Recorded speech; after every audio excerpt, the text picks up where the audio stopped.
હવે આપણે ઘૂઘરા માટે લોટ બાંધવાનું છે। સૌથી પહેલાં મેં 2 મોટી વાટકી ઘઉંનો લોટ લીધું છે। હું મેદાનો ઉપયોગ કરતી નથી એટલે મેં 2 ઘઉંનો મોટો અને એની અંદર 1 વાટકી સોજી લઈશ, જેથી ઘૂઘરા આપણા ક્રિસ્પી અને સરસ બને છે।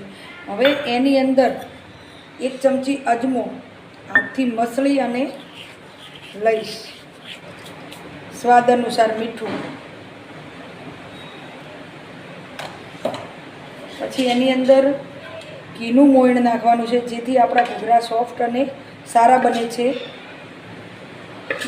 મેં 3 ચમચી મોટી મોણ લીધું છે। હવે એને આપણે સારી રીતે મિક્સ કરી દઈએ તો આપણું મોયણ પરફેક્ટ અંદર લાગી રહ્યું છે, જુઓ સરસ રીતે। હવે એની અંદર એક અડધું લીંબુનું ફાળ એની અંદર લેવાનું, જેનાથી બબલ્સ નથી આવતા। લીંબુ નીચોવાથી અંદર બબલ્સ જે આપણે તળવા જઈએ ને બબલ્સ આવે એ આના કારણે આવતા નથી। ચલો હવે આપણે આને ફાઇનલી ભેળવી અને ગરમ નવશેકા પાણીથી લોટ બાંધી દઈશું। ફાઇનલી આપણે લોટ બંધાઈ ગયું છે। હવે આને આપણે 10 મિનિટ રેસ્ટ આપવાનો છે। જે માવા માટે આપણે બટાકા બાફી દીધો છે, આશરે મેં 500 ગ્રામ જેવા બટાકા છે એને બાફી દીધા। એની અંદર લીલા મરચાં, લીલા ધાણા, એક ચમચી હળદર, 1 ચમચી લાલ મરચું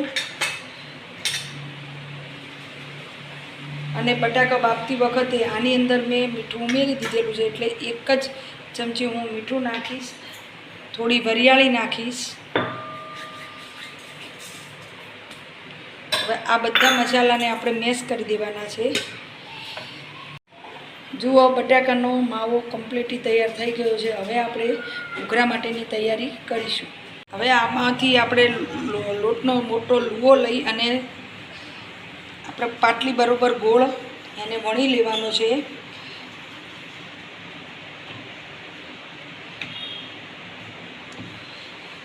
હવે આવું નાનું ઢાંકણું લઈ અને પૂરી ટાઈપ એને કટિંગ કરી દેવાનું છે।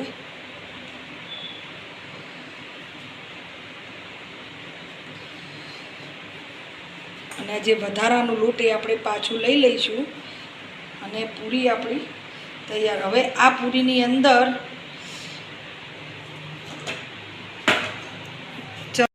રોટલી કરી દીધી છે। હવે આ બટાકાનો માવો જે છે એની લુગદી વાળી અને આપણે એને વાળી દેવાનું છે।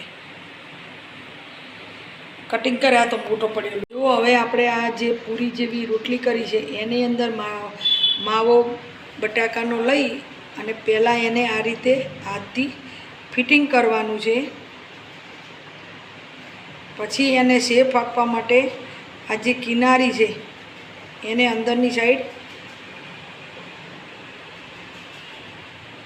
વાળી દેવાની છે। જો તમે જોઈ શકો છો કે એનો આકાર આપણે મસ્ત ઘૂઘરા જેવો થઈ ગયો છે। આપણે ઘૂઘરા વણાઈને તૈયાર થઈ ગયા છે અને આપણે તેલ પણ તળવા માટે મૂકી દીધું છે। હવે એક એક કરતા ઘૂઘરાને આપણે તળી દઈશું। તેલ આવી ગયું છે, આપણે એની અંદર હવે ધીરે ધીરે ઉમેરી દઈશું। જો ધીમા ગેસે મેં ઘૂઘરાને તળી દીધા છે, તમે જોઈ શકો છો તો ગોલ્ડન કલરના અને સરસ મજાના ક્રિસ્પી થઈ ગયા છે।